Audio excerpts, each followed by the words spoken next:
Hello student, how are you? Today I am making a small video on the topic era of one party dominance. This chapter is from your second book, The Politics in India Since Independence, and the name of the chapter is Era of One Party Dominance. Here I have made some MCU starting MC questions. Now I am reading these questions in both the bilingual in English as well as in Hindi medium. The first question that I have put here is, and these questions are very important from your vision point of view also, and might be expected for your annual examinations. Now, first question is that the party that won the second largest number of seats in the Lok Sabha in the first general election, name of the party is the largest number of seats in the Lok Sabha. That is the Communist Party of India.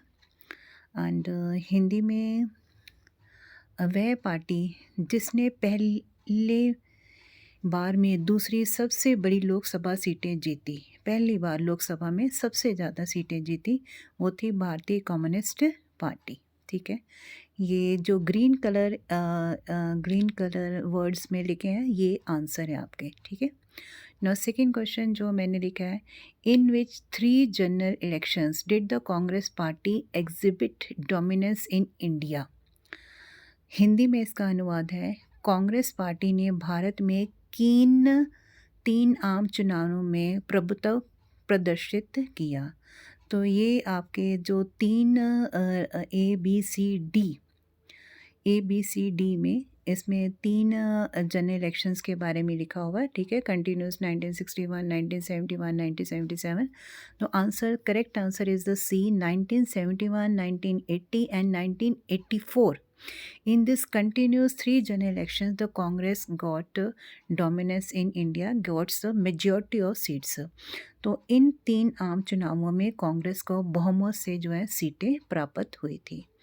Now third question, that is, which of the following is a challenge in nation building? Which of the following is a challenge in building a democratic system? तो हिंदी में इसका अनुवाद है, निम्नलिखित में से कौन लोकतांत्रिक व्यवस्था के निर्माण के लिए एक चुनौती है। यानी मीन्स जब इंडिया में डेमोक्रेटिक सिस्टम सेटअप करना था तो सबसे बड़ा चैलेंज इंडिया में कौन से आए थे। तो इसकी ऑप्शंस हैं, जैसे फर्स्ट ऑप्शन है limited political participation, second is the centralised power, third is the suppression of civil liberties and fourth is all of the above. Hindi में सीमित राजनीतिक भागीदारी थी, केंद्रीकरण शक्तियाँ थी, नागरिकत्व स्वतंत्रता का दमन था, उपरोक्त सभी डी। ठीक है, तो इनमें से most of the challenges are same when India got democratic. तो India has to face all this challenges. Bharat को ये सब चुनौतियों का जो है सामना करना पड़ा था, और आंसर इज़ डी ही सही आंसर है। उपरोक्त सभी जो ऑप्शंस आपको दिए हैं, these are correct. Is it clear? Now I am coming to the fourth question.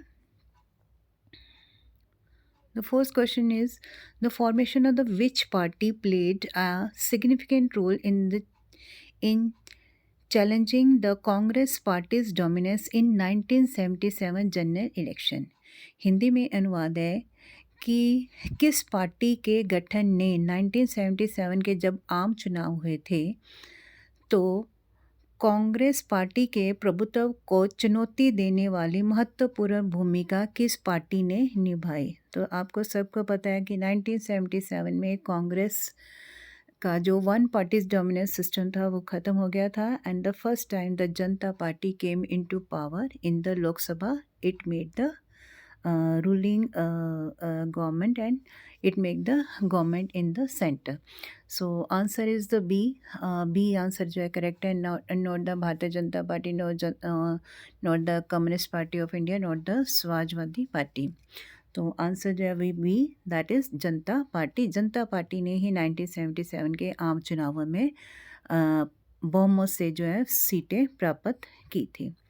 Now come to the fifth question. Fifth question is that the four statements, here are the four statements regarding one party dominance are given below. Mark each of them as a true. सो हिंदी में ये है कि एक दलीय प्रभुत्व के संबंध को लेकर 4 कथन जो है वो नीचे दिए गए हैं। उनमें से प्रत्येक कथन को आपको ये बताना है कि सत्य रूप में से कौन से हैं। जो सत्य रूप में है उनको चिन्ह करना है, उनको मार्क करना है, ठीक है।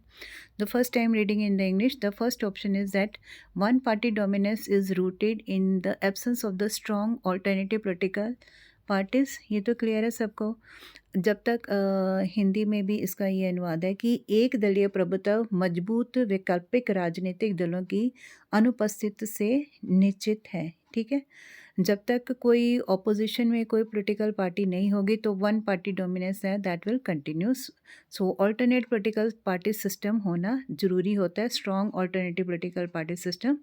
अगर strong alternative political party system नहीं होगा तो ओनली वन पार्टी डोमिनेंस है that will be continue. Now, second option is one party dominance occurs because of the weak public opinion. So this is not the correct answer. Then the next option is one party dominance is linked to the nation's colonial past. It is reference to the India. तो हिंदी में इसका अनुच्छेद है कि एक party का प्रभुत्व देश के औपनिवेशिक अतीत से जुड़ा है। जैसे इंडिया में अगर देखें, अगर हम कांग्रेस पार्टी की बात करते हैं, कांग्रेस पार्टी डोमिनेंस में रही। आपको पता है कि टिल 1977 तक India is known as a one party system because the Congress Party made a very important role in our national independence movements also. So here the two statements are correct, A and C, ठीक है, which is marked in the green color. Hindi में भी यही है, ए और सी, ठीक है। राजनीतिक कोई भी वैकल्पिक राजनीतिक नहीं दल था, तभी एक दलीय बहुमत में रहा। और आगे ये बढ़ा है कि जो हमारा अतीत में जो कह दो कि हमारे देश की आज़ादी में जिस पार्टी ने योगदान दिया था वो पार्टी ही वन पार्टी डोमिनेंस या वो रही। तो fifth answer is clear. Now next I will continue to the sixth question. Now sixth question here is what was the impact of the Indo-China conflict on the opposition parties? So this is also a question from your one-party system. Actually, it is related to Indo-China conflict. As you know, then when Nehru made the punch shield with the China, and Nehru's got a lot of opposition within the Congress party. So this question is also very important from this one party dominance. That is, here the question is, what was the impact of the Indo-China conflict on the opposition parties? Now Hindi में इसका अनुवाद है कि भारत चीन संबंध का विपक्षी दलों पर क्या प्रभाव पड़ा, ठीक है। जब भारत ने चीन के साथ संबंध बनाए तो जो ऑपोजिशन में पॉलिटिकल पार्टी थी उनके ऊपर क्या असर पड़ा। तो आंसर में आप देखना ए बी सी डी जो आंसर है उनके आगे स्टेटमेंट्स हैं 1 2 3, या बी में 3 ओनली, सी में 1 and 3 ओनली, एंड डी में 1 only. So here the statements are the first statement is that the CPI, which was in favor of the Soviet system, grew closer to the Congress. तो हिंदी में जो CPI थी communist party of India थी, जो कि Soviet system से ज़्यादा प्रभावित थी, वो कांग्रेस के करीब आ गई, ठीक है। सेकेंड ऑप्शन है the communist party of India broke up in 1963। तो ये ब्रोकअप का जो है ये फर्स्ट हमारी स्टेटमेंट से नहीं जुड़ा हुआ, तो ये इसलिए मतलब बी जो है वो इनकरेक्ट होगा। सी देखो, altered the leaders of India about situation in the north. Bharat के नेताओं को उत्तर पूर्व के हालात के बारे में सचेत किया गया। This is also not related to your statement, जो मेन हमारी स्टेटमेंट जो है विषय उससे नहीं जुड़ा हुआ। फिर फोर्थ स्टेटमेंट है Nagaland was given a status, Nagaland जो है वो उसको राज्य का दर्जा दिया गया, ठीक है। तो ये हमारे जो मेन क्वेश्चन है कि भारत चीन के संबंध के विपक्षी दलों पर क्या प्रभाव पड़ा, हमारा ये क्वेश्चन है। तो उसके साथ कौन सी स्टेटमेंट जुड़ी हुई है? ओनली फर्स्ट कि जो CPI थी वो कम्युनिज्म से प्रभावित थी, सोवियत सिस्टम जो था उससे प्रभावित थी, और वो सीपीआई और कांग्रेस जो है वो दोनों एक दूसरे के पास आ गई। तो फर्स्ट जो है तो वो फर्स्ट ओनली स्टेटमेंट किस में है, डी ऑप्शन में है, तो only D is the correct answer. Is it clear now? Now next question that is here I have mentioned only this six important MCQs from this chapter. Now I have given some short questions. These are expected that they might come in your 2 mark system also and in 4 mark system also. So it could be a brief or could be a in a 4 mark statement also. Now, first question that here is that after independence highlights the main reason for the dominance of the Congress party in the first regional elections. Hindi में भी यही है कि स्वतंत्रता के बाद भारत के पहले 3 जो आम चुनाव हुए उनमें कांग्रेस के प्रभुत्व के मुख्य कारण बताएं।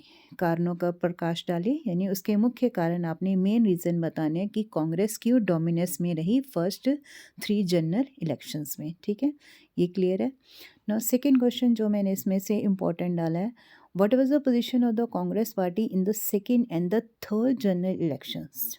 तो ये तो आपने आपने लिखना है। सेकंड क्वेश्चन हिंदी में इसका अनुवाद है कि भारत में दूसरे और तीसरे आम चुनावों में कांग्रेस पार्टी की क्या स्थिति थी। ठीक है, so these 2 questions are very important from my point of view from your examination.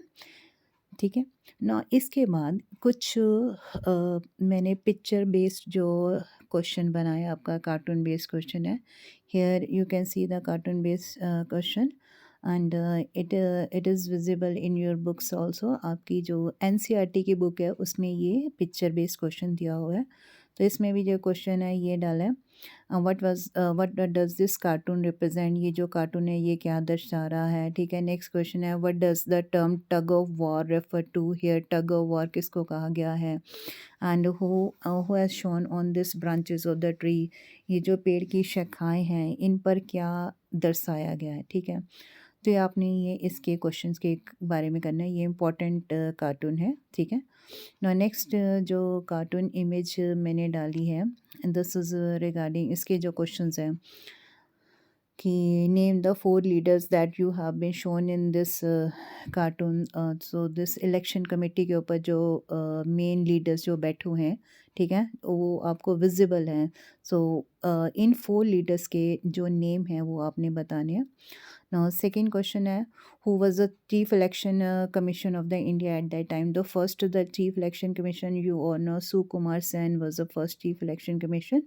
So, the name of the selection commission. Now, next question is, what is the main function of the election committee? Election committee के मुख्य कार्य क्या हैं? और what does this cartoon want to show? ये जो cartoon है ये आपको क्या दर्शाना चाहता है। तो ये जो मेन जो मैंने क्वेश्चंस हैं इसमें से सिलेक्टिव क्वेश्चन जो है वो मैंने किए। Now come to the next map based question. Here this is a map based question. Now I think students are not still confused about how to attempt this math-based question. First thing is that I am going below uh,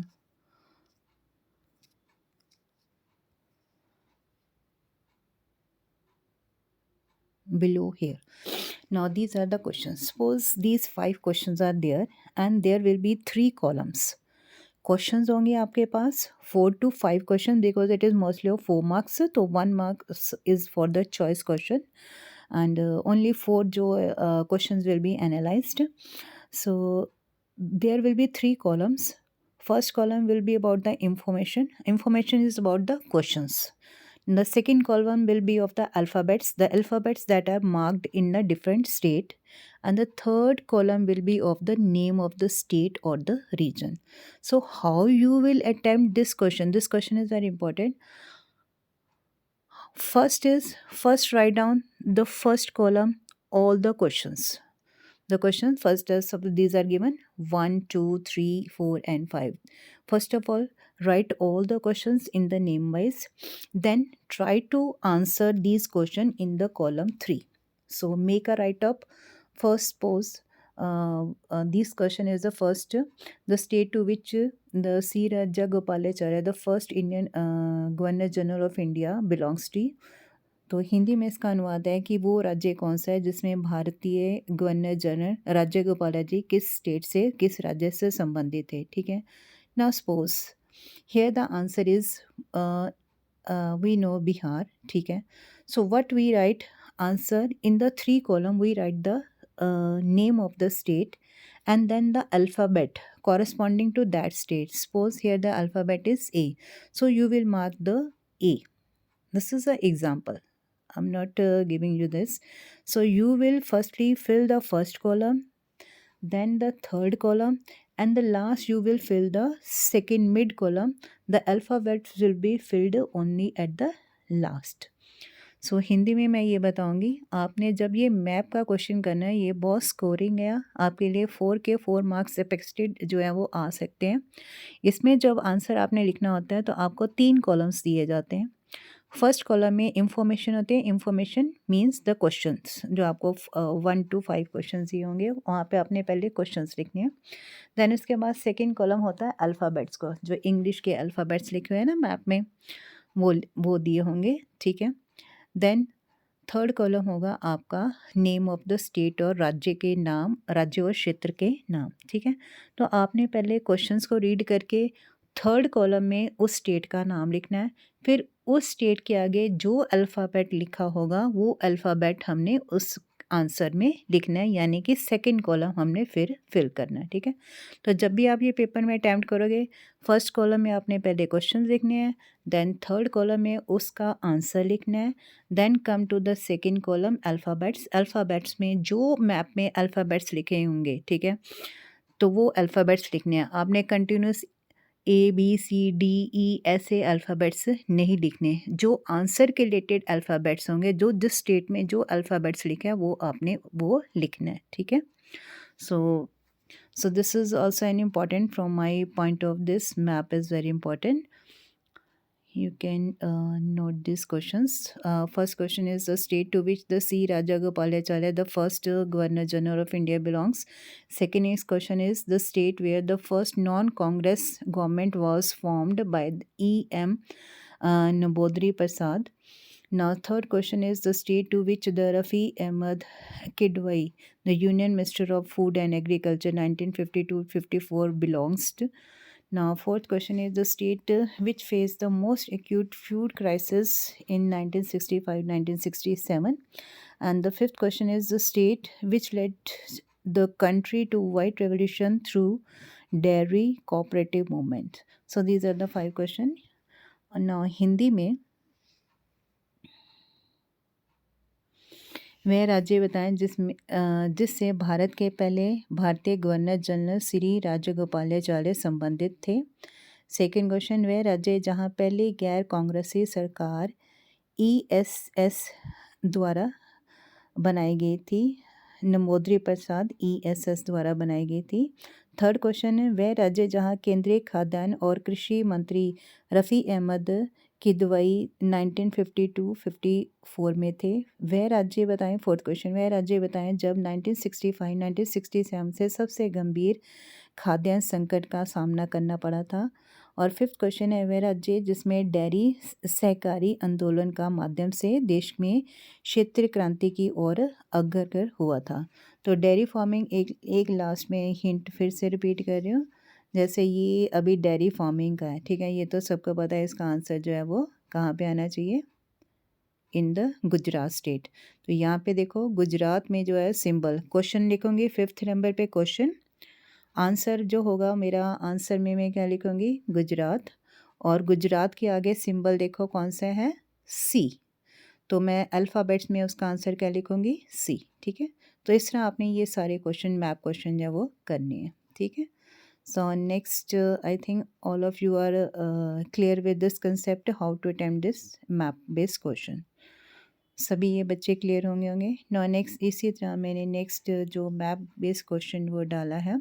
Now this is again the map based question. Here the alphabets are marked in the state, in the Jammu and Kashmir, then in UP and in Maharashtra and in the Kerala. So 4 states are being marked in this map, and I have selected the 2 questions from this map. Is it clear? No. First question is 2 states where the Congress was not in power at some point during 1952-1967. Hindi में 2 राज्य वो बताएं जहां 1952 and 67 के चुनाव में, second and third चुनाव में जो कांग्रेस के सत्ता में नहीं थी. The second question is the 2 states where the Congress remained in power through this period. 2 राज्य वो बताएं जहां कांग्रेस सत्ता में रही है, वो इन्हीं 2 अवधि पीरियड में, ठीक है, 1952-67 में जहां पावर में रही है, ये सेकंड में है, और फर्स्ट में है जहां पावर में नहीं रही, ठीक है. So these are the questions. This is the end. Now these are the expected question from this chapter. तो मुझे उम्मीद है आप इसकी सभी अच्छी तरह से रिवीजन करेंगे. All the best.